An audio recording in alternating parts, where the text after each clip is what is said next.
Hello friends, very very very very very good morning.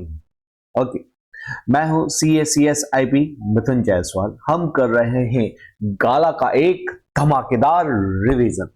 बेटा जी, अगर economics की बात करें, हमने सेक्शन ए, सेक्शन बी और सेक्शन नंबर सी बड़ा ही डिटेल मैनर में कंप्लीट किया। उसके अलावा मैंने आपको सेक्शन बी और सेक्शन नंबर सी की पूरे 1 to 6 एक ही पीडीएफ मैंने आपको दे दी है। मतलब बी की पूरी एक पीडीएफ और सी की पूरी एक पीडीएफ। अगर आप पहली बार चैनल पर नए हो तो जाके वो वाला वीडियो जरूर से चेकआउट करना। डाउनलोड हम मेरे प्लेलिस्ट के अंदर डाउनलोड करके ही बड़ा डाउनलोड दिखेगा, आपको मालूम पड़ेगा। वहां पे क्या है, वहां पे उसकी जो डिस्क्रिप्शन है उसमें लिंक है, लिंक पे क्लिक कर देना, आपके पास वो पूरा का पूरा पीडीएफ आ जाएगा। क्या बेनिफिट होगा? चीजों को हाईलाइट करके रखा हुआ है, सारे के सारे एकदम परफेक्ट इजी मैनर में रखा हुआ, आपको एग्जाम में स्कोर करने में बहुत मदद करेगा।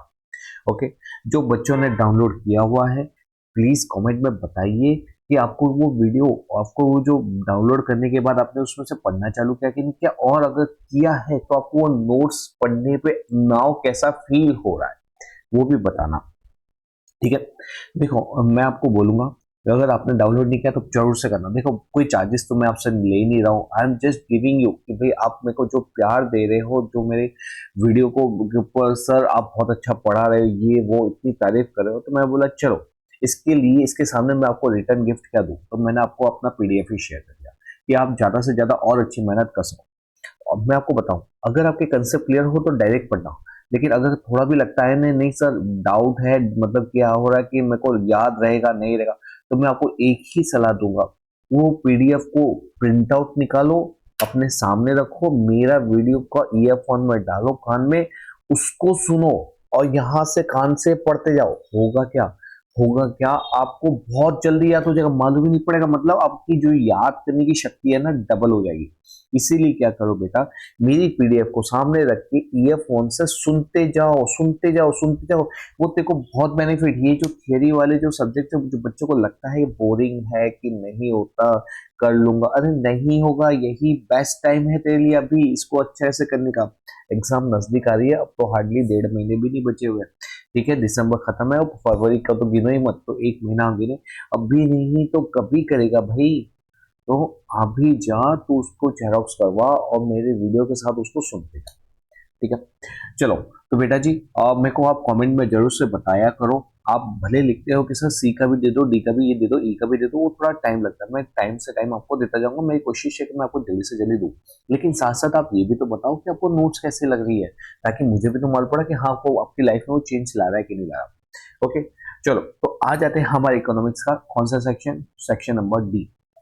डी, ठीक है। 21 नंबर का आएगा, most most most most important. ये इसमें भी हमको 21 में से 21 लाने।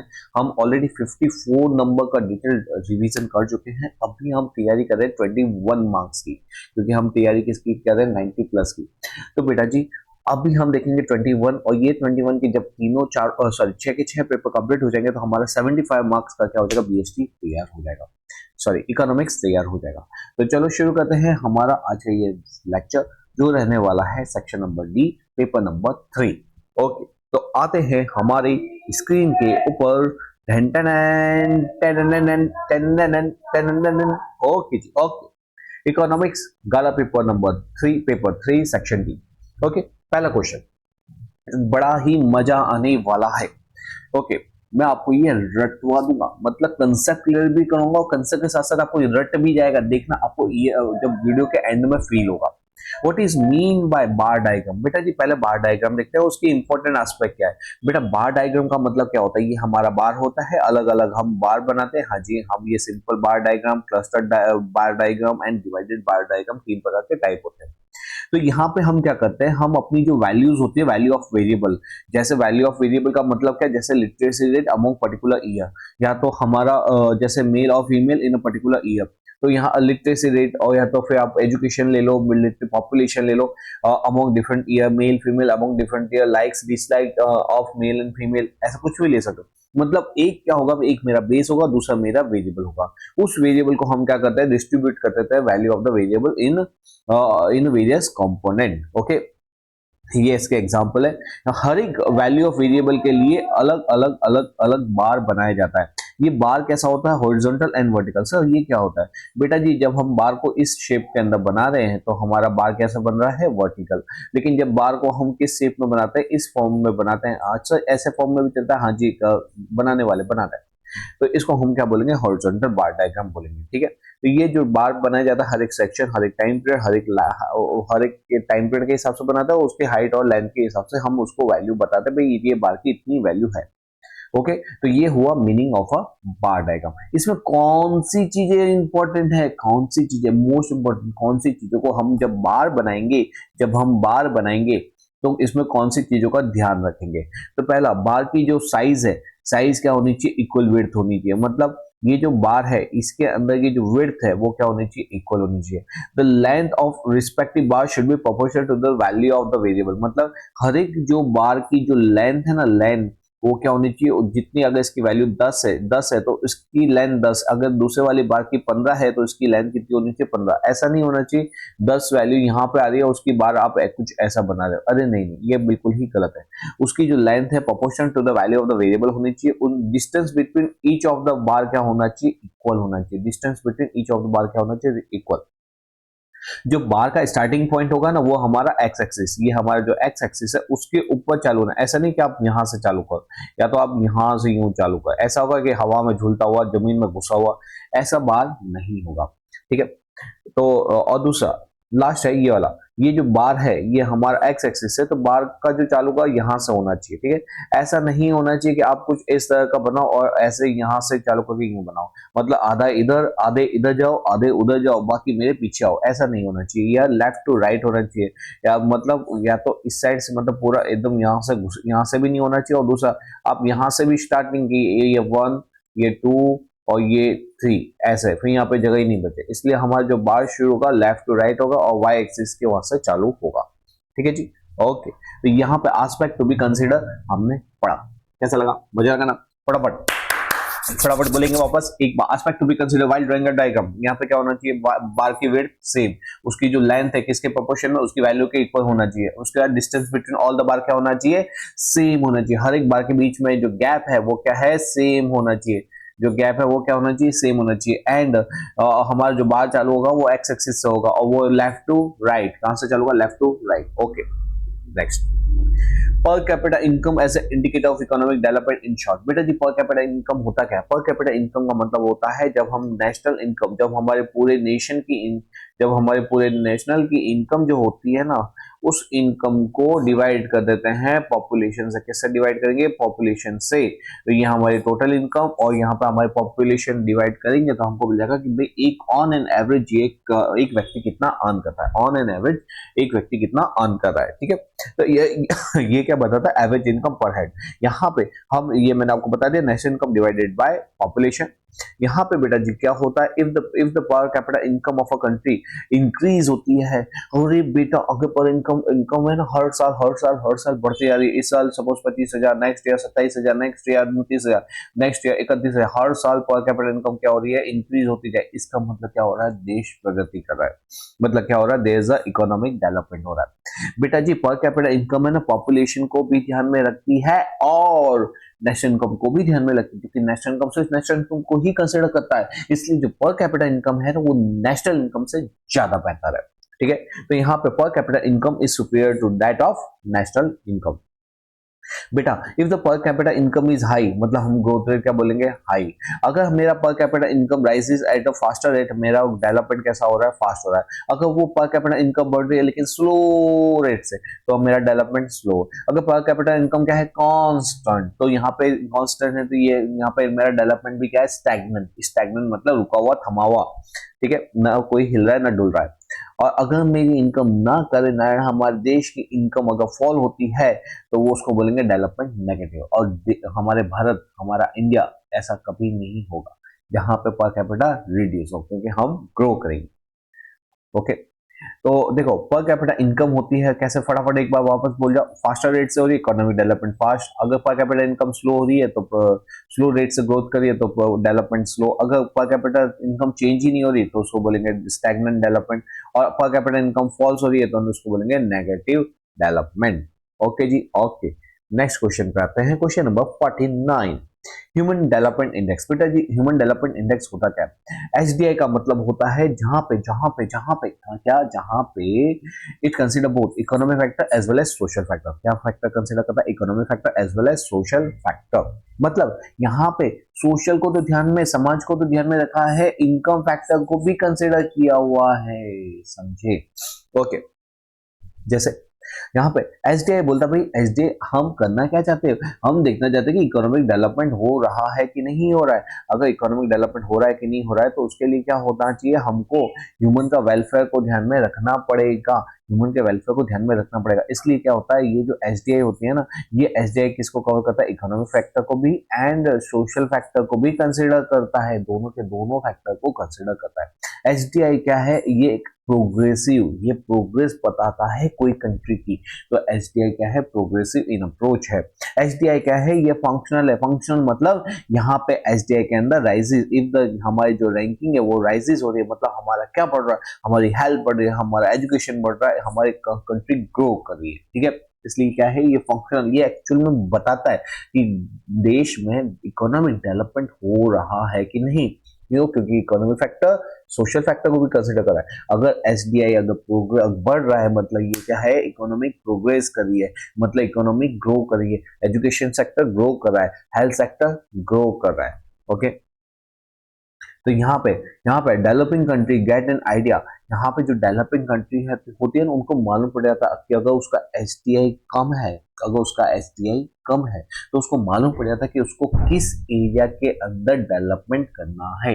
वापस से, अगर कोई कंट्री का एसडीआई कम है, वो चाहती है कि उसका भी एसडीआई बढ़े, वो भी दूसरी कंट्रियों की तुलना में उसका भी एसडीआई ऊंचा रहे, तो उसके लिए कैसे काम करेगी? तो वहां पे वो जाके चेक कर सकती है कि कौन सा पॉइंट है जहां पे वो मार्क्स कम, जहां पे उसका जो टोटल एसडीआई है वो डिक्रीज हो रहा है, ठीक है।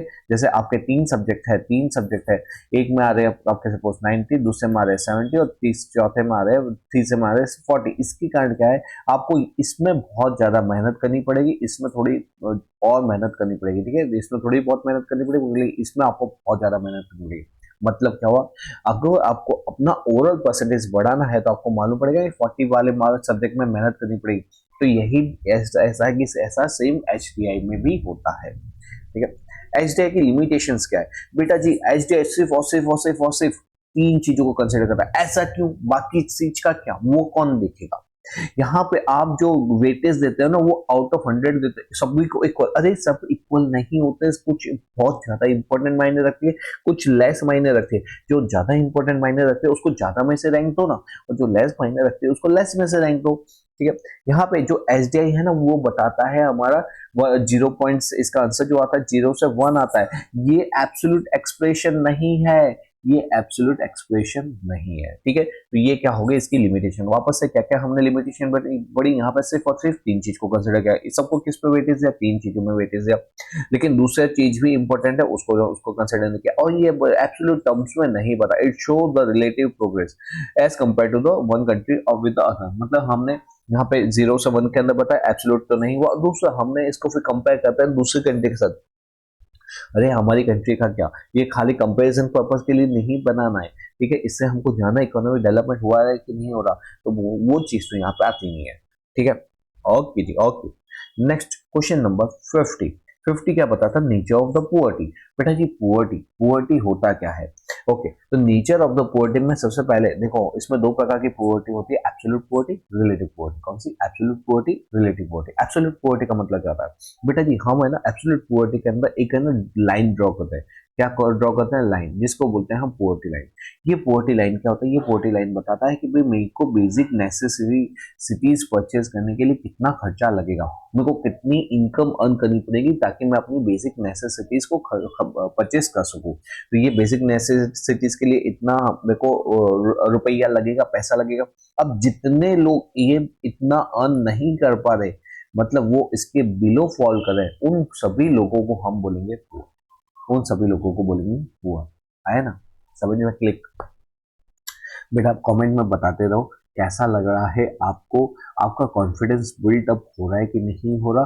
पहले से आपकी तैयारी बेहतर हो रही है कि नहीं हो रही, वो प्लीज हमको बताते रहो। इससे क्या होता है, हम कमेंट जब पढ़ते हैं तो ये मालूम पड़ता है कि हाँ, एक अच्छा बच्चों में सुधार आ रहा है, तो वो हमको मोटिवेट करता है और ज्यादा वीडियो बनाने में और ज्यादा आपको अच्छे से अच्छा नॉलेज देने में। तो कमेंट में लिखते हैं, आपका सिर्फ 5 सेकंड 10 सेकंड जाता है, लेकिन हमको उससे मालूम पड़ता है कि आपको कैसा फील हो रहा है। दूसरी चीज हमको ये भी मालूम पड़ जाती है, कमेंट में उस चीज को भी लिखा करो कि सर क्या मेरे को वन शॉट चाहिए, कौन से सब्जेक्ट का वन शॉट चाहिए, वो भी मेरे को बताते रहो, ताकि अगर कहीं पे अगर आप कोई चैप्टर आपका वीक है तो मैं आपको उसको भी क्या करवा दूंगा, उसको भी तैयार करवा दूंगा, उसका वन शॉट दे दूंगा, इतना मस्त दूंगा ना कि वो वीक वीक नहीं रहेगा। ठीक है, you just name it, I will do it. Okay, आ जाओ। एब्सोल्यूट पोवर्टी का मतलब मैंने आपको बताया था कि मिनिमम एक्सपेंडिचर हमको करना पड़ेगा, या तो मिनिमम इनकम अर्न करनी पड़ेगी जिससे मैं अपनी नीड्स, अपनी सर्विसेज को सेटिस्फाई कर सकूं, उसी को बोलते हैं पोवर्टी लाइन। ये पोवर्टी लाइन को आप और क्या बोल सकते हैं, स्टारवेशन लाइन भी बोल सकते हैं, आप बोल सकते हैं स्टारवेशन लाइन भी बोल सकते हो। यहाँ पे बेटा जी, द पॉपुलेशन हैविंग इनकम, जो भी पॉपुलेशन है जो इसके बिलो इनकम अर्न करती है उसको हम बोलते हैं एब्सोल्यूट, कि भाई तू पूरी तरह से पुअर है क्योंकि तू अपनी मिनिमम बेसिक नीड को भी सेटिस्फाई नहीं कर पा रहा। ठीक है, यहाँ से क्या होता है, जब हम एब्सोल्यूट पुअर्टी बनाते हैं तो हमको मालूम पड़ता है कि कितने लोग हैं जो बिलो द पुअर है, कितने लोग हैं to reduce the poverty among this and targeted policies can be fed. मतलब क्या है, हमको यहाँ पे मालूम पड़ा, अच्छा इतने लोग हैं जो हमारी बेसिक नीड्स को भी सेटिस्फाई नहीं करें, इतने लोग हैं जो हमारे बेसिक नीड्स को सेटिस्फाई करें, तो हमको किन लोगों को टारगेट करना चाहिए, उनके लिए क्या पॉलिसीज लानी चाहिए, गवर्नमेंट को उसका आइडिया आ जाता है। ओके जी। रिलेटिव पुअर, रिलेटिव पुअर का मतलब क्या होता है, रिलेटिव पुअर का मतलब होता है बेटा जब एक व्यक्ति दूसरे व्यक्ति से, एक व्यक्ति बताए, मैं आपको मेरे स्कूल की कहानी बताता हूँ। मेरे मेरे दो फ्रेंड थे, ठीक है, एक रवि था और एक दीपक था। ये जो रवि भाई साहब थे, इनके ये जो दीपक भाई साहब की पहले बात करो, इनके मैथ्स के अंदर मार्क्स आए थे 8 मार्क्स आउट ऑफ 50। मतलब ये भाई साहब क्या थे, ये भाई साहब फेल थे। ठीक है, और ये जो रवि भाई साहब थे, ये भाई साहब ने लाए थे 1 मार्क, कितने, ओनली 1 मार्क मैथ सब्जेक्ट में। ये अराउंड बात है third standard, third fourth standard की बात है। ये जब भाई साहब दोनों के दोनों, क्योंकि दोनों कजिन थे, एक ही सोसाइटी में रहते थे, ये अपने घर पे जाते हैं और घर पे जाके पेरेंट्स को दिखाते हैं। पेरेंट्स को बोलते हैं कि मैं, मेरे मार्क्स आए पापा। तो दीपक के पापा पूछे कितने मार्क्स आए, बोले 8 नंबर। तो बोले कि इतने गंदे मार्क्स लाए, खबर पढ़, मैं तेरे को पूरे साल भर बोलता था पढ़ ले पढ़ ले पढ़ ले, लेकिन तू पढ़ा नहीं और इतने गंदे मार्क्स। बोले नहीं नहीं पापा, मैं रवि के तो सिर्फ एक ही नंबर आए हुए हैं, मेरे तो 8 नंबर आए हुए हैं। और ये जो रवि गया, कि रवि को पूछा कि तेरे कितने नंबर आए, इसके पेरेंट्स से पूछा तो बोले 1 नंबर। ओ भाई, 1 नंबर लेकर इतना डप्पू शंकर। बोले दीपक के कितना है, बोले 8 नंबर। बोले दीपक 8 नंबर लेकर आया, तो सिर्फ 1 नंबर लेके आया, खज्जक। और उसको वहां पे और जूते पड़े। तो यहाँ पे क्या होता है, यहाँ पे है, वैसे है तो दोनों ही फेल, दोनों व्यक्ति ही फेल है, लेकिन रवि दीपक की तुलना में ज्यादा फेलियर है। समझे? तो ये होता है फेल। फेल का मतलब क्या होता है बेटा जी, मैं आपको सिर्फ एक चीज बता दूं, आपको ये कहानी नहीं थी, ये एक्चुअल फैक्ट था। और आपको ये भी बता दूं, उस दिन ये रवि भाई साहब को, ये रवि भाई साहब के अंदर इतनी चोट लगी, क्योंकि ये सभी ने इसका मजाक उड़ाया कि यार तू इतना भी नहीं ला पाया, वो दीपक देख, दीपक कितना होशियार। उसने फिर उस दिन से कहा ना कि अब इस बार मेरे जो 1 नंबर आए हैं, मेरे नेक्स्ट कोई भी एग्जाम में ये मार्क्स तो नहीं देखने पड़ेंगे। और आज के दिन ये मेरे भाई साहब, ये है चार्टर्ड अकाउंटेंट। ठीक है, ये इनका थर्ड स्टैंडर्ड का रिजल्ट था, थर्ड या फोर्थ के अंदर थे। ये हम स्कूल में साथ में थे, तो इनके जो मार्क्स आए थे ये 1 नंबर आए थे। मगर मेरी बात याद रखना, अगर आप अगर आप ये सोचते हो कि मेरे इस टाइम पे 1 नंबर आए थे, मतलब लाइफ में हमेशा 1 नंबर आएंगे, तो वैसा नहीं होगा। अगर आप मेहनत करोगे, आप भी अपनी लाइफ में ड्रास्टिक चेंज ला सकते हो। और यही रीजन था कि ये भाई साहब क्या बने, चार्टर्ड अकाउंटेंट। क्या बने, चार्टर्ड अकाउंटेंट। तो आपको भी लगता है ना कि आप पढ़ने में होशियार नहीं हो, या तो आपके मार्क्स अच्छे नहीं आ रहे, अरे यार वो सब इसलिए हो रहा है क्योंकि you are not putting your 100%। एक बार अपना 100% पुट करके तो देखो, एक बार मेहनत करके तो देख, इतना भी कोई डिफिकल्ट कोर्स नहीं है हमारा। ठीक है, सब चीज आसान हो जाएगी, बस तू, हाँ सुन भाई साहब, देखो मैं बोल रहा हूँ, सिर्फ तू डिसाइड कर ले, अंदर से सोच ले कि भाई मेरे को करना है करना है करना है, मेरे को मेरे पेरेंट्स का नाम ऊंचा करना है, मेरे को उनको प्राउड फील करवाना, फिर देख कैसे किस्मत भी तेरे को साथ देती है। तो आ जाओ यहाँ पे रिलेटिव पुअर्टी। रिलेटिव पुअर्टी का मतलब क्या होता है, हम जो जो लोग हैं ना पॉपुलेशन, उसको अलग अलग अलग अलग क्या मार देते हैं, डिवाइड कर देते हैं। उसके अंदर group 1, group 2, group 3, group 4, group 5। अब हमने क्या किया, इनकम कैटेगरी बना दी कि कितने लोग हैं जो 30,000 से कम है, वो ग्रुप 1 में जाओ। जिनकी इनकम 30,000 से 1 लाख है वो ग्रुप 2, जिनकी इनकम 1 लाख से 3 लाख ग्रुप 3, जिनकी इनकम 3 से 10 है ग्रुप 4 एंड ग्रुप 5। अब हमको क्या मालूम पड़ेगा कि हमको मालूम पड़ेगा कि कितने लोग इसमें, सपोज 100 लोग हैं, इसमें 50 लोग हैं, इसके अंदर 10 लोग हैं, इसमें सपोज 3 लोग हैं और इसके अंदर 2 लोग हैं। तो हमको मालूम पड़ेगा आउट ऑफ पॉपुलेशन मेजर मेरी पॉपुलेशन कहाँ पे है, इस ग्रुप में, मतलब को इस ग्रुप के लिए बहुत अच्छे से काम करना है। तो इसी को बोला जाता है रिलेटिव पुअर्टी। क्लियर है। यहाँ पे जब है ना ग्रुप टू क्या करेगा, खुद को ग्रुप 1 से कंपेयर करेगा तो उसको लगेगा मैं इससे रिच हूं, लेकिन जब ये व्यक्ति इनसे कंपेयर करेगा तो बोलेगा कि इनके कंपैरिजन में मैं रिलेटिव पुअर हूं। जब 3 वाला व्यक्ति 4 और 5 को देगा, पहले 3 वाला व्यक्ति जब नीचे वाले को देखेगा 1 और 2 को, तो खुश होगा कि वाओ, लेकिन जब उसकी नजर पड़ेगी चौथे और 5वें व्यक्ति के पे तो उसको लगेगा नहीं, मैं चौथे और 5वें व्यक्ति के कंपैरिजन में रिलेटिव पुअर हूँ। ठीक है। और जब क्या होगा, जब हमारा ग्रुप 5 जो ये हमारा सॉरी ग्रुप 4 है, ये देखो ये व्यक्ति रिलेटिव पुअर है इन कंपैरिजन में, ये व्यक्ति रिलेटिव पुअर है ये दोनों के, ये व्यक्ति ये लड़की रिलेटिव पुअर है इस भाई साहब के कंपैरिजन में। ठीक है, ये कंसेप्ट होता है रिलेटिव पुअर्टी का। ओके जी, ठीक है। नेक्स्ट क्वेश्चन पे आते हैं। Question number 51, explain the measure given by the Raj और आर Krishna committee to understand the nature of employment. बेटा जी ये जो राज कृष्णन कमिटी थी, इसका जो मेजर्स थे उसके अंदर सिंपल 4 मेजर्स थे। पहले उसने बोला था जो हमारे जो अनएम्प्लॉयमेंट होता है ना, वो 4 प्रकार से हम डिवाइड करते हैं। पहला टाइम के अकॉर्डिंग, अगर कोई व्यक्ति अगर 28 घंटे की भी जॉब नहीं, 28 घंटे का भी मतलब वीक में 28 घंटे भी उसके पास काम करने के लिए नहीं है, मतलब वो 28 घंटे के लिए मतलब वो कितना काम कर रहा है, वो सिर्फ वीक में 20 घंटे ही काम कर रहा है। वो करना तो चाहता है लेकिन उसको काम नहीं मिल रहा है, और इतना काम है कि सिर्फ वो मुश्किल से 28 घंटे की भी नौकरी नहीं है उसके पास वीक में, तो उसको बोला जाएगा इंटेंसिवली अनएम्प्लॉयड। क्या बोला जाएगा? Intensively unemployed. लेकिन अगर उसके पास काम क्या है, 28 घंटे से ज्यादा है लेकिन 42 घंटे से कम है, 28 घंटे से ज्यादा है लेकिन 42 घंटे से कम है, उसको हम क्या बोलेंगे? उसको बोलेंगे लेस इंटेंस अनएम्प्लॉयड। क्या बोलेंगे? Less intense unemployed. मतलब वो अनएम्प्लॉयड तो है लेकिन कम, इतना भी बहुत ज्यादा अनएम्प्लॉयड नहीं है। इनकम के हिसाब से अगर कोई व्यक्ति को अपने घर की बेसिक नीड्स के लिए सपोज कुछ जो अमाउंट चाहिए होती है उतनी अमाउंट नहीं अर्न कर पा रहा, उससे कम अर्न कर पाए, तो उसको भी हम क्या बोलेंगे? अनएम्प्लॉयड बोलेंगे।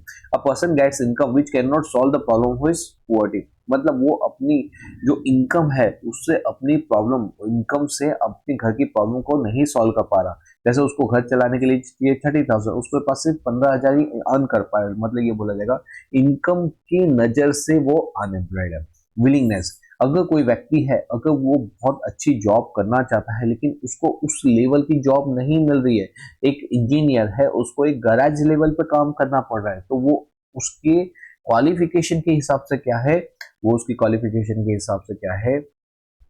अनएम्प्लॉयड है। एंड प्रोडक्टिविटी, जितना प्रोडक्शन वो कर सकता था उतना प्रोडक्शन नहीं कर पा रहा क्योंकि उसके पास उतने सोर्स नहीं है, उतनी हेल्प नहीं मिल रही उसको। ठीक है, तो वो प्रोडक्टिविटी के हिसाब से, उसकी प्रोडक्टिविटी के हिसाब से वो क्या कहलाएगा? अनएम्प्लॉयड कहलाएगा। ओके जी, नेक्स्ट क्वेश्चन।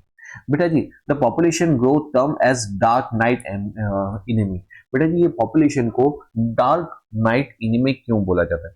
बेटा जी, डार्क नाइट इनेमी इसलिए बोला जाता है क्योंकि अंधेरे में हमको दिखता नहीं है, हमारे पास कितनी अच्छी गोलियां हो, हमारे पास कितनी ही अच्छी मतलब बंदूकें हैं, बम है, मतलब जो भी इंस्ट्रूमेंट्स है फाइटिंग के, डिफेंस वो भले ही कितने अच्छे हो, लेकिन अंधेरे में दुश्मन दिखाई कैसे देगा? और दिखाई नहीं देगा तो आप अटैक कैसे करोगे? तो वैसा ही कुछ हाल होता है पॉपुलेशन के अंदर।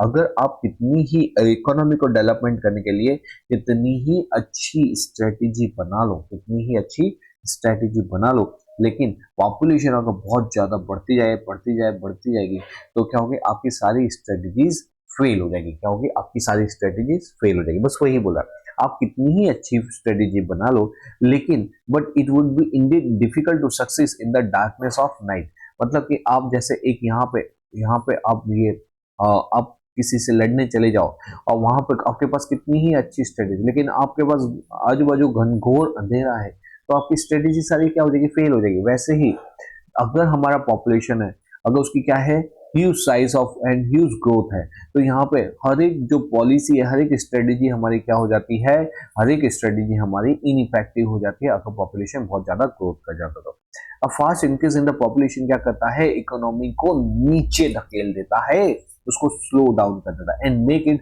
Harder for the poor to get the benefit of development. और जिसके कारण क्या होता है, अगर इकोनॉमी का डेवलपमेंट नहीं होता तो सबसे ज्यादा प्रॉब्लम किसको पड़ती है, पुअर लोगों को पड़ती है। इसलिए बोला जाता है कि यहाँ पे ये जो पॉपुलेशन का ग्रोथ है, पॉपुलेशन को हम क्या बोलते हैं, डार्क नाइट एनिमी।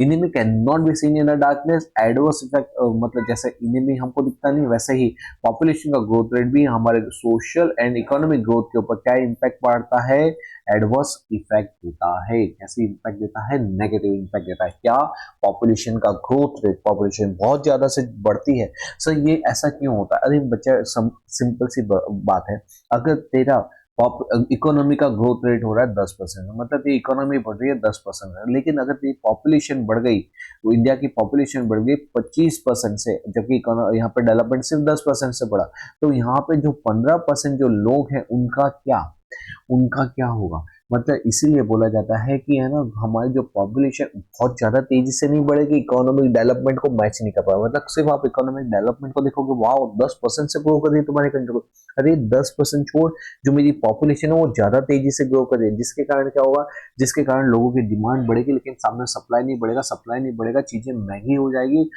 हो जाएगी, इन्फ्लेशन आ जाएगा, लोगों के खाने के वांदे हो जाएंगे, और सबसे ज्यादा प्रॉब्लम हो जाएगी गरीब को। तो इसलिए बोला जाता है कि इकोनॉमिक डेवलपमेंट करो, लेकिन इसका भी ध्यान रखो कि पॉपुलेशन बहुत ज्यादा तेजी से ना फैले। Okay ji, okay, next question. Explain the factor of population pressure and as well as the lack of economic planning on low productivity of agriculture। बेटा जी यहाँ पे जो हमारा लो प्रोडक्टिविटी ऑफ एग्रीकल्चर, उसका इम्पैक्ट देखना है population pressure and lake of economic planning से हमारी प्रोडक्टिविटी क्यों कम होती है। वैसे तो बहुत ही मतलब ये थियोरेटिकल कंसेप्ट है, इतना कुछ दिमाग नहीं लगाना, खाली एक बार इसको पढ़ जाना है। One of the big reason of low productivity क्या होता है, पॉपुलेशन का प्रेशर। ठीक है, हमारी 72% पॉपुलेशन किसके ऊपर डिपेंडेंट थी, एग्रीकल्चर, जो अभी घट के कितनी हो गई 49। मतलब पहले 72% लोग इससे अपना घर का गुजारा करते थे, अब वो ही जो गुजारा करने के जो लोग हैं वो कितने हो गए, सिर्फ 49% का। लेकिन फिर भी अभी भी मतलब हमारे जो इकोनॉमी के अंदर 3 सेक्टर होते हैं, कौन कौन से, एग्रीकल्चर सेक्टर होता है, इंडस्ट्रियल सेक्टर होता है एंड सर्विस सेक्टर होता है। ठीक है, इसको हम कौन सा सेक्टर बोलते हैं, प्राइमरी सेक्टर भी बोलते हैं, इसको secondary sector and tertiary sector भी बोलते हैं। तो अभी भी हमारा जो प्राइमरी सेक्टर उस पर ज्यादा लोग डिपेंडेंट है 49, बाकी के 51 दो सेक्टर पे, और सिर्फ एक अकेला एग्रीकल्चर सेक्टर पे लोग कितना डिपेंडेंट है, 49% डिपेंडेंट है। With the economic development, total produce of agriculture has been increased, but यहाँ पे क्या हुआ, इकोनॉमिक डेवलपमेंट से नो डाउट एग्रीकल्चर बढ़ा है, लेकिन क्या हुआ है, क्योंकि पॉपुलेशन इतनी तेजी से बढ़ गई है कि यहाँ पे जो बिग मास में जब डिस्ट्रीब्यूशन होता है तो वो एग्रीकल्चर कम ही पड़ जाता है।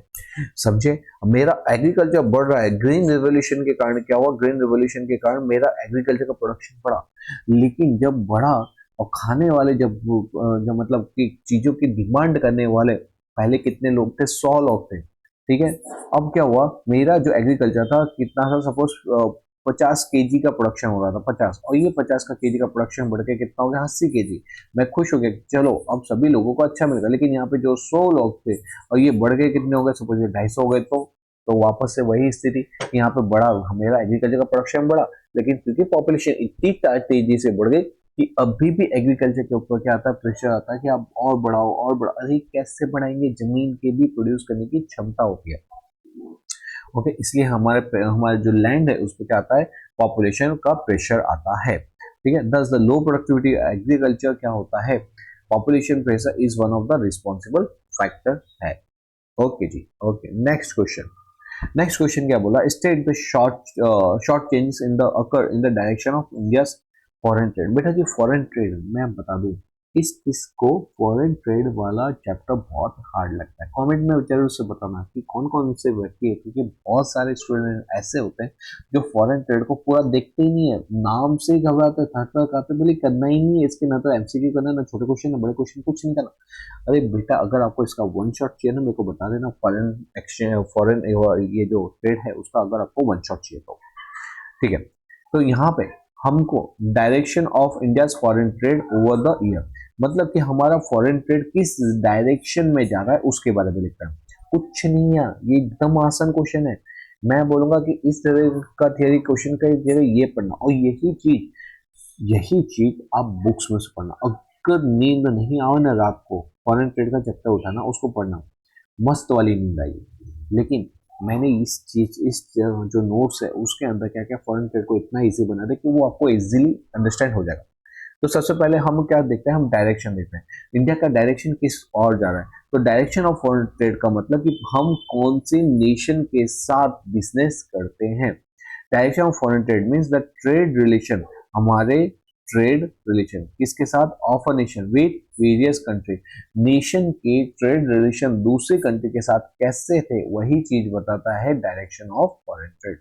ओके, आपको बेटा जी कोई भी कंट्री के साथ, अगर आप जैसे अभी मैं अपने जो अभी प्रेजेंट जो हमारे प्राइम मिनिस्टर है श्री नरेंद्र भाई मोदी, लोग बोलते थे कि भाई ये विदेश बहुत घूमते हैं, विदेश बहुत घूमते हैं।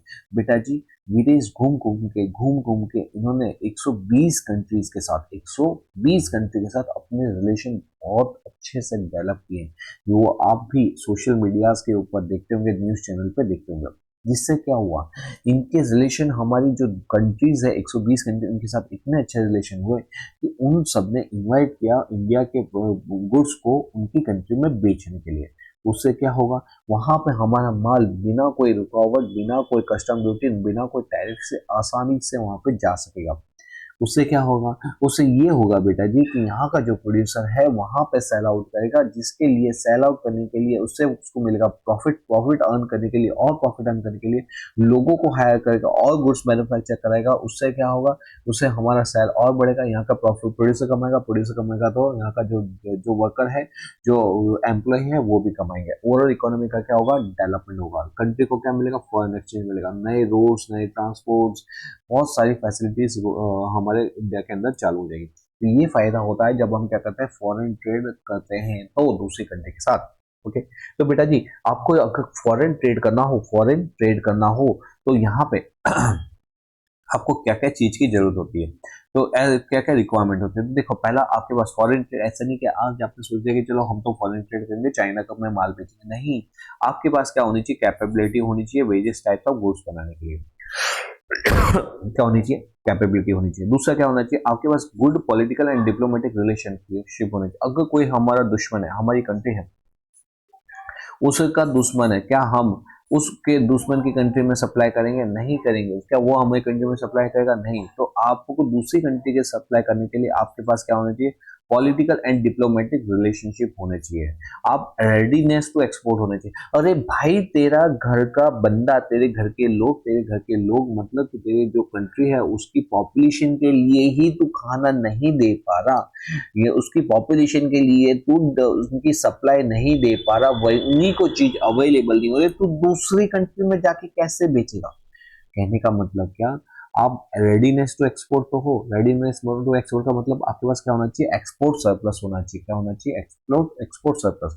आपके पास रेडीनेस होना चाहिए एक्सपोर्ट करने के लिए, आपके पास एबिलिटी होनी चाहिए, आपके पास वो टेक्नोलॉजी होनी चाहिए जिससे आप एक्सपोर्ट कर सको, और आपके पास होना चाहिए एक्सपोर्टेबल सरप्लस। क्या होना चाहिए, एक्सपोर्टेबल सरप्लस, मतलब कि आपने अपने जो होम कंजम्पशन, कंट्री के होम कंजम्पशन के लिए जितना गुड्स चाहिए था वो अवेलेबल करवा दे। अब उसके अलावा अगर गुड्स प्रोड्यूस हुआ है तो वही आप चीज एक्सपोर्ट करोगे। अगर आपके लोगों को वो चीज नहीं मिली जो चीज चाहिए, और वो चीज अगर आप क्या करो, बाहर एक्सपोर्ट कर दोगे, आपकी जो कंट्री है उसमें अप्रोच फैल जाएगा कि हमारे पास तो खाने का लिए नहीं है और तुम दूसरी कंट्री के अंदर बेच रहे हो। तो यही चीज होती है कि आपके लिए एक्सपोर्ट की क्या क्या रिक्वायरमेंट होती है, बोलते जाओ। आपके पास क्या होनी चाहिए, कैपेबिलिटी, आपका रिलेशन क्या होना चाहिए, good political and diplomatic relation होना चाहिए। आपके आप में क्या होना चाहिए, रेडीनेस टू एक्सपोर्ट, आप एक्सपोर्ट करने के लिए रेडी तो होने चाहिए। अगर मेरे को अगर कोई कंट्री में एक्सपोर्ट ही नहीं करना हो तो मेरे पास कितना है सरप्लस, जा नहीं बेचना। कितनी बार आपने देखा होगा कि कोई जैसे कोई दुकानदार है जिसका किसी व्यक्ति से झगड़ा हुआ है, तो वो व्यक्ति जाता है कि भाई ये वाली चीज दे दो, वो दुकानदार को उसको वो वाली चीज बेचनी नहीं है, वो बेचनी नहीं है, तो वो क्या बोलेगा, नहीं अभी नहीं है, अभी रिसेस है, अभी ब्रेक है, अभी नहीं मिलेगा। मतलब वो रेडीनेस ही नहीं है उसको बेचने में। तो यहाँ पे कभी भी एक्सपोर्ट के लिए क्या चाहिए होता है, रेडीनेस। दूसरा क्या होना चाहिए, हमारे पास एबिलिटी एंड टेक्नोलॉजी होनी चाहिए कि हम वो सारी टेक्नोलॉजी वहाँ पे सेटअप कर सके, वहाँ पे फॉरेन कंट्री में उस चीज को बेचने के लिए। और हमारे पास क्या होना चाहिए, एक्सपोर्टेबल सरप्लस। बेटा ये तो हमने रिक्वायरमेंट हुई, अब रुको रुको रुको रुको, अभी डायरेक्शन के लिए हमको ये तो देखो कि हमारा डायरेक्शन किस और जा रहा है। कुछ नहीं है, एकदम इजी है। सुनो, ये जो चार्ट है ना, ये बहुत मस्त वाला चार्ट है। ये चार्ट के अंदर मैंने क्या बताया कि हमारा जो ट्रेडिशनल पार्टनर था, कौन सा, इसको हम क्या बोलेंगे, ट्रेडिशनल पार्टनर। ये रहा ट्रेडिशनल पार्टनर। ये जो थे ना, ये सारे हमारे ट्रेडिशनल पार्टनर। ट्रेडिशनल पार्टनर मतलब जब हम शुरू में, जब हमारा देश आजाद हुआ था, इंडिपेंडेंस हुआ था, જ્યારે આપણો દેશ આઝાદ થયો હતો ત્યારે આપણે આ દેશ જોડે બિઝનેસ કરતા હતા, એટલે આપણે બિઝનેસ કરતા હતા ઇંગ્લેન્ડ જોડે, યુએસ જોડે, રશિયા જોડે.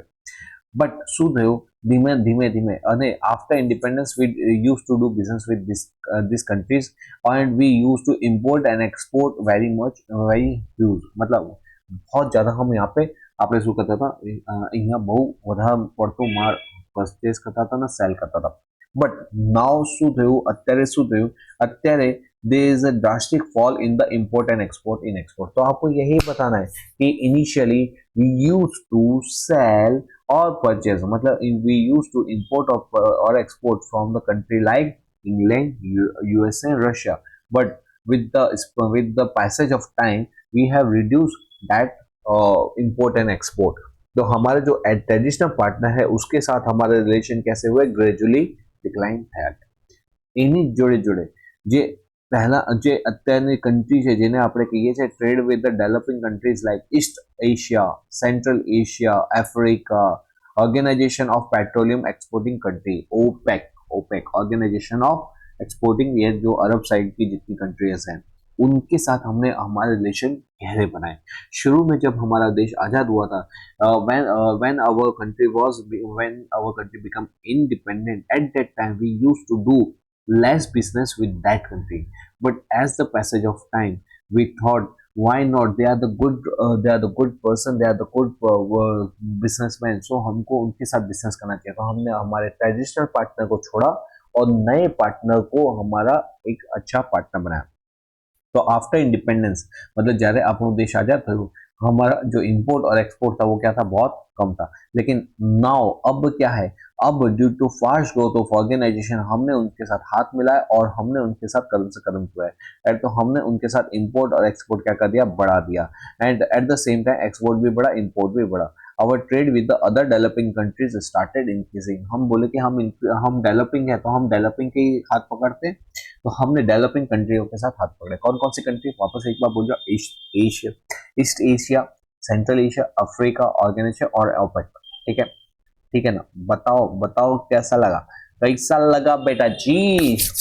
अगर अभी भी आप मेरे साथ जुड़े हुए हैं तो मैं आपको सैल्यूट देना चाहूंगा कि you are really interested to learn. Otherwise कुछ बच्चे क्या होते हैं कि पहले सोचते तो हैं कि यार करना है लाइफ में चेंज करना है, 2 मिनट 3 मिनट 4 मिनट 5 मिनट फिर बोलते कि हटा यार कर लेंगे बाद में। लेकिन अगर आप सच में अभी भी सुन रहे हो, means you are ready to change your life, that's good. Okay, elucidate the difference between the balance of trade and balance of payment. बेटा जी, बैलेंस ऑफ ट्रेड होता क्या है? बैलेंस ऑफ ट्रेड का मतलब होता है जब सिर्फ और सिर्फ हम इंपोर्ट और एक्सपोर्ट को कंसिडर करते हैं। थोड़ा सा मैं इसको आपको डिटेल में बताऊंगा, बट डिटेल में कैसे बता दूं। देखो, बैलेंस ऑफ पेमेंट होता है ना, ये एक अकाउंटिंग स्टेटमेंट होता है। क्या होता है? Accounting statement. इसको लिख के करते हैं। चलो, तो ये देखो, ये हमारा बैलेंस ऑफ ट्रेड है ना, ये अकाउंटिंग स्टेटमेंट है। तो बैलेंस ऑफ पेमेंट ये एक स्टेटमेंट है जिसका होता है डेबिट तरफ एंड क्रेडिट साइड। क्या होती है? Debit side, credit side.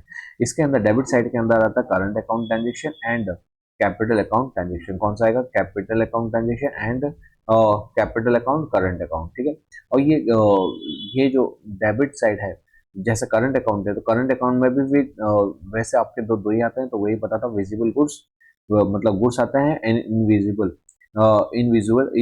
Goods आता है। कौन सा आएगा? इनविजिबल गुड्स आएगा।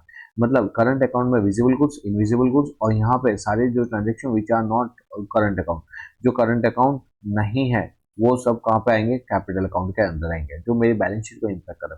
अब बेटा जी ये डेबिट साइड के अंदर क्या आता है, डेबिट साइड में आता है सारे के सारे क्या आएंगे, आउटफ्लो, क्या आएगा, आउटफ्लो। तो जो जैसे भी मेरा आउटफ्लो, आउटफ्लो कैसे होगा, सपोज मेरा इम्पोर्ट है तो मेरा पैसा आएगा कि जाएगा, जाएगा। तो ये सारा import of goods, import of services, ये सब कहाँ आता है, बैलेंस ऑफ पेमेंट में।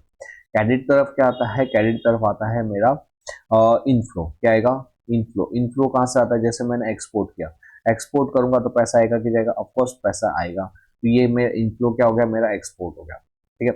तो एक्सपोर्ट ऑफ क्या, export of goods, export of services, ये सब कहाँ पे आएगा, करंट अकाउंट के अंदर आता है। तो यहाँ पे ये मेरा करंट अकाउंट, यहाँ पे सारा इनफ्लो आएगा, और करंट अकाउंट यहाँ पे डेबिट का सारा मेरा आउटफ्लो आएगा। और नीचे हम बनाते हैं कैपिटल अकाउंट ट्रांजेक्शन एंड उसका भी इनफ्लो एंड आउटफ्लो। अब बेटा ये जो है ना, ये पूरा स्टेटमेंट है बैलेंस ऑफ पेमेंट, क्या है, ये पूरा स्टेटमेंट है बैलेंस ऑफ पेमेंट। अब एक चीज को समझना कि अगर बैलेंस ऑफ पेमेंट की बात की जाए तो इसमें जो गुड्स का पार्ट होता है ना, गुड्स का पार्ट, उसको क्या बोलते हैं, उसको बोलते हैं बैलेंस ऑफ ट्रेड। क्या बोलते हैं, बैलेंस ऑफ ट्रेड। तो अगर आपने अगर ये समझा है तो आपको ये समझ में आ गया होगा कि balance of trade is a part of balance of payment. मतलब कि ये जो बीओटी है, बैलेंस ऑफ ट्रेड, ये बैलेंस ऑफ पेमेंट का ही एक पार्ट होता है। अगर बैलेंस ऑफ ट्रेड नहीं लिखोगे तो बैलेंस ऑफ पेमेंट हमारा अधूरा कहलाएगा, ठीक है। बस यही चीज है। अब अगर ये चीज आपको कंसेप्ट क्लियर हुआ तो अब मैं इसको फटाफट 2 मिनट में खत्म करता हूँ। तो इट इंक्लूड, यहाँ पे सिर्फ और सिर्फ क्या आता है, गुड्स। यहाँ पे क्या आता है, ऑल इंटरनेशनल ट्रांजेक्शन, मतलब यहाँ पे गुड्स, सर्विसेज, कैपिटल सब कुछ आता है। यहाँ पे सिर्फ हम कंसिडर करते हैं गुड्स को, यहाँ पे import and export of goods. यहाँ पे हम current account and capital account दोनों को कंसिडर करते हैं, क्योंकि यहाँ पे सिर्फ गुड्स है तो ये कैसा कंसेप्ट है, नैरो है। यहाँ पे ऑल है इसलिए यहाँ पे ये ब्रॉड कंसेप्ट है। ये क्या होता है, मैंने आपको बताया, ये पार्ट होता है बैलेंस ऑफ पेमेंट का। और ये क्या होता है, कंप्लीट अकाउंटिंग स्टेटमेंट होता है। यहाँ पे हम सिर्फ, और यहाँ पे जो डेबिट तरफ है, डेबिट तरफ में क्या लिखते हैं, जो भी पेमेंट करें किससे रिलेटेड, गुड्स से रिलेटेड। यहाँ पे हम पेमेंट क्या करेंगे, सब कुछ, import of goods, import of service, import of capital. यहाँ पे जो क्रेडिट तरफ होगा वहाँ पे रिसिप्ट होगी। रिसिप्ट किस चीज की होगी, रिसिप्ट होगी गुड्स की। लेकिन यहाँ पे क्या होगा, रिसिप्ट हर एक चीज की होगी, मतलब receipt of export of goods, export of service और कैपिटल अकाउंट, उन सब के। आइटम इंक्लूडेड, यहाँ पे सिर्फ और सिर्फ क्या आता है, विजिबल गुड्स। यहाँ पे क्या आता है, सारे आता है, विजिबल, इनविजिबल, कैपिटल ट्रांजेक्शन। यहाँ पे डेफिसिट कैसे आता है, डेफिसिट मतलब कमी होना। अगर मेरा जो इंपोर्ट ऑफ गुड्स है वो ज्यादा है, 100 रुपए का इंपोर्ट ऑफ गुड्स है और एक्सपोर्ट मैंने सिर्फ 80 का किया है, मतलब मेरी डेफिसिट कितनी आ गई, 20 की आ गई। और यहाँ पे क्या होता है, यहाँ पे सिर्फ और सिर्फ किसका हम इनवर्ड ले रहे हैं, गुड्स का। लेकिन यहाँ पे ऑल टोटल पेमेंट कर रहे हैं, टोटल पेमेंट। तो टोटल मेरा सपोज पेमेंट हुआ है 500 रुपए और टोटल रिसिप्ट हुई है 470 रुपए, तो मेरा डेफिसिट कितना है, 30 रुपए का। इसका उल्टा कर दो, यहाँ पे 120 ले लो, यहाँ पे 100 ले लो, यहाँ पे डेफिसिट कितना है, यहाँ पे सरप्लस कितना है, 20 रुपए का। यहाँ पे टोटल रिसिप्ट कितनी है, टोटल रिसिप्ट है हमारी सपोज कितनी है, टोटल रिसिप्ट 500 रुपए, और यहाँ पे टोटल पेमेंट मैंने 490 का ही किया है, मतलब 10 रुपए का सरप्लस है। समझ गए, समझ गए ना, समझ गए ना। तो ये क्या था बेटा जी, ये था हमारा ट्रेड। बहुत मतलब ये वाला तो रोकड़ा मार्क्स है इस चैप्टर, बैलेंस ऑफ ट्रेड और बैलेंस ऑफ पेमेंट को तो छोड़ना ही नहीं है बिल्कुल, ठीक है। और लास्ट क्वेश्चन पे आ जाते हैं। Discuss the steps of government to develop industry. बेटा जी गवर्नमेंट क्या कौन कौन से स्टेप्स ले रही है इंडस्ट्री को डेवलप करने के लिए। तो यहाँ पे गवर्नमेंट बहुत सारे स्टेप्स लेती है इंडस्ट्री को डेवलपमेंट करने के लिए। जैसे वो बनाती है state own enterprise. State own enterprise मतलब खुद ही, कितनी बार क्या होता है, कोई इंडस्ट्री को चलाने के लिए बड़ा कैपिटल लगता है, बड़े ज्यादा लोग लगते हैं, ज्यादा रिस्क होता है और प्रॉफिट भी कम हो रहा है। उस सिचुएशन में लोग उस इंडस्ट्री में कदम नहीं रखते। गवर्नमेंट क्या बोलती है, टेंशन न को रे, टेंशन न को रे, मैं आऊंगा और तुमको सर्विस प्रोवाइड करूंगा। तो वहां पे गवर्नमेंट जाती है, वहां पे बड़ा इन्वेस्टमेंट करती है, रिस्क लेती है और लोगों तक वो चीजें प्रोवाइड करवाती है। तो फिर नेक्स्ट वाला है गवर्नमेंट दूसरा इंडस्ट्री को डेवलपमेंट के लिए क्या कर रही है, promotion of private sector. Private sector बोलता है कि भाई मेरे को, मैं कैसे हूँ, पैसा चाहिए मेरे को, सर्विसेज चाहिए मेरे को, लो कॉस्ट चाहिए। गवर्नमेंट बोलता कोई नहीं, मैं तेरे को सपोर्ट करेगा। कैसे, मैं तेरे को चीप लैंड देगा, पावर देगा, वाटर देगा, कंसेशन रेट में देगा, इजी फाइनेंस भी देगा, और क्या चाहिए तेरे को बोलना, तेरे को मैं डेवलप करने के लिए बैठा हूं ना, मैं तेरे को डेवलप करा के दूंगा। नेक्स्ट आता है इम्पोर्ट टैक्स। लोग बोलते हैं कि सर सर सर चाइना से इतना माल आता है, इतना माल आता है कि हमारा यहाँ का लोकल गुड्स लोकल कस्टमर नहीं खरीदता, वो जाके चाइना का प्रोडक्ट खरीदता। बोले काम करता हूँ, टेंशन ना करे, जितना भी चाइना का माल आ रहा है ना उसका टैक्स बढ़ा देता हूँ, उसका टैरिफ बढ़ा देता हूँ। अब क्या होगा, उसका जो टैरिफ बढ़ा दूंगा तो वो जब बिकेगा तो हाई रेट पे बिकेगा, और जो सस्ता कौन सा होगा, इंडियन प्रोड्यूसर का गुड्स सस्ता होगा, तो किसका बिकेगा, तेरा गुड्स बिकेगा। तो यहाँ पे गवर्नमेंट क्या करती है, इंपोर्ट वाले जितने प्रोडक्ट्स हैं उसके ऊपर क्या करती है, उसके ऊपर वहां पे टैरिफ जो है टैक्सेस वगैरह बढ़ा देती है। नेक्स्ट आता है technical skills and training. Government क्या प्रोवाइड करती है, नई टेक्नोलॉजी, नई स्किल्स, नई ट्रेनिंग देती है, जिससे क्या होता है, लोगों को नई टेक्नोलॉजी का नॉलेज मिलता है। वो इंडस्ट्रीज में जाते हैं, अपनी सर्विसेज देते हैं, जिससे इंडस्ट्री का प्रोडक्ट डेवलपमेंट अच्छे से होता है, वेस्टेज कम होता है, प्रोडक्शन कॉस्ट कम होती है, जिससे क्या होगा, जिससे उनका गोश्त ज्यादा बिकता है। इकोनॉमिक सपोर्ट, यहाँ पे गवर्नमेंट बोलती है कि भाई मैं हमारी कंट्री के अंदर डेवलपमेंट के लिए वो सारी चीज करूंगा जो एक कंट्री को आगे बढ़ाए। मतलब मैं तुमको फाइनेंशियल हेल्प दूंगा, मैं तुमको सब्सिडाइज फैसिलिटीज दूंगा, जिससे क्या होगा, प्रोडक्शन कॉस्ट कम होगी और तुम इंटरनेशनल मार्केट में कॉम्पिटिटिव बनोगे। नेक्स्ट, इंफ्रास्ट्रक्चर फैसिलिटीज भी दूंगा, मैं तुमको क्या दूंगा, इंफ्रास्ट्रक्चर फैसिलिटी। इंफ्रास्ट्रक्चर मतलब मैं तुमको तुमको प्रॉब्लम होती है तो कैसे घुस जाएगा, मैं तुमको रोड बना के दूंगा, मैं तुमको पावर दूंगा, मैं तुमको इलेक्ट्रिसिटी दूंगा, मैं तुमको सब्सिडीज दूंगा, और क्या चाहिए बोलना मेरे को, तेरे डेवलपमेंट के लिए। जैसे मैं यहाँ पे तुम्हारे डेवलपमेंट के लिए 90% की तैयारी के लिए विदाउट चार्जिंग एनी फीस मैं आपको क्या कर रहा हूँ, धनाधन वीडियो दिए जा रहा हूँ, दिए जा रहा हूँ, दिए जा रहा हूँ, ताकि तू आगे बढ़ सके, तू एक अच्छा रिजल्ट ला सके, तू अपने गोल अचीव कर सके, तू अपने माँ बाप का नाम अचीव कर सके। तो इसके बदले में थैंक यू नहीं लिखेगा, लिखना। ओके, तो यहाँ पे इंफ्रास्ट्रक्चर फैसिलिटीज के अंदर गवर्नमेंट आपको देती है road, power, water, transport, low cost and encourage industrial growth भी देती है, जिससे क्या होता है, इंडस्ट्रियल ग्रोथ हमारा एनकरेज होता है। और लास्ट है वो फाइनेंशियल, मतलब जो नेट बैंकिंग से लोग जुड़े इजीली ट्रांजेक्शन कर सके, उसके लिए नए नए पॉलिसीज आती है, लॉ लाती है, इंस्टीट्यूशन सेटअप करती है, जैसे IDBI, SIDBI, ISI, to support and protect industry. तो बेटा जी, यहाँ पे हमने क्या किया, हमारा अप्रोक्सीमेटली 46 मिनट्स हुआ है, पौने घंटे का लेक्चर था। हाँ जी, पौने घंटे के अंदर मैंने आपको बहुत डिटेल, सिर्फ खत्म करने के लिए नहीं खत्म करवाया, मैंने आपको बहुत डिटेल मैंने में समझाया। अगर अभी तक आप मेरे साथ जुड़े हुए हैं तो मैं आपको वादा करता हूँ कि आपको ये लेक्चर बहुत बेहतरीन लगा होगा। एक बार कमेंट में जरूर से बताओ कि ये वीडियो मैंने सब पूरा देखा है। लिखो ना, तो मालूम तो पड़ेगा कि कितने लोग देखते हैं पूरा वीडियो। तो कमेंट में प्लीज लिखो ये पूरा वीडियो देखा, और ये भी बताना कि आपको ये पूरा वीडियो देखने पर लगा कैसा। ठीक है, चलो तो मिलते हैं कुछ ऐसे ही इंटरेस्टिंग वीडियो के साथ नेक्स्ट टाइम। टिल देन पढ़ते रहिए, आगे बढ़ते रहिए।